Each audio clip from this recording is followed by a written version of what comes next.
ನಮಸ್ಕಾರ. ಟೊಮೆಟೊ ತಿನ್ನೋದ್ರಿಂದ ವಿಶೇಷವಾದ ಲಾಭಗಳಿವೆ ಗೊತ್ತಾ? ಇದರ ಬಣ್ಣ ಈ ಲಾಭವನ್ನು ತಂದುಕೊಡುತ್ತೆ.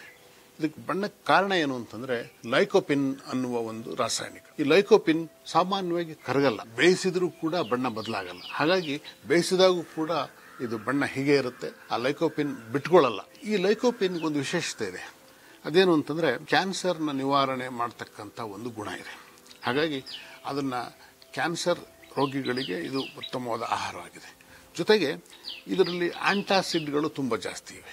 ಈ ಆಂಟಾಸಿಡ್ಗಳು ಇರೋದ್ರಿಂದ ಆ ಬಗೆಯ ಒಂದು ಪ್ರತಿರೋಧಿಸುವ ಗುಣ ಕೂಡ ಈ ಲೈಕೋಪಿನ್ನಿಂದ ಸಿಗುತ್ತೆ.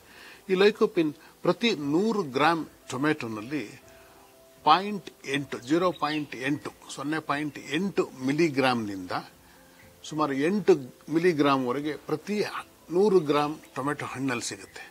ಆದರೆ ಕೆಚಪ್ಪಲ್ಲಿ, ಅಂದರೆ ಟೊಮೆಟೊ ಚಟ್ನಿಗಳಲ್ಲಿ, ಟೊಮೆಟೊ ಚಟ್ನಿ ಥರದ ಕೆಚಪ್ಗಳಲ್ಲಿ ಸುಮಾರು 8 ಮಿಲಿಗ್ರಾಂನಿಂದ 12 ಮಿಲಿಗ್ರಾಂನಷ್ಟು ಪ್ರತಿ 100 ಗ್ರಾಂ ಕೆಚಪ್ಗೆ ಲೈಕೋಪಿನ್ ಸಿಗುತ್ತೆ. ಹಾಗಾಗಿ ಈ ಲೈಕೋಪಿನ್ ಅನ್ನು ನಾವು ರೋಗವನ್ನು ಪ್ರತಿರೋಧಿಸುವ ಗುಣ ಇರೋದ್ರಿಂದ ಅದನ್ನು ಬಳಸೋದಕ್ಕೆ ಟೊಮೆಟೊನ ಉಪಯೋಗಿಸ್ತೀವಿ. ನಮಸ್ಕಾರ.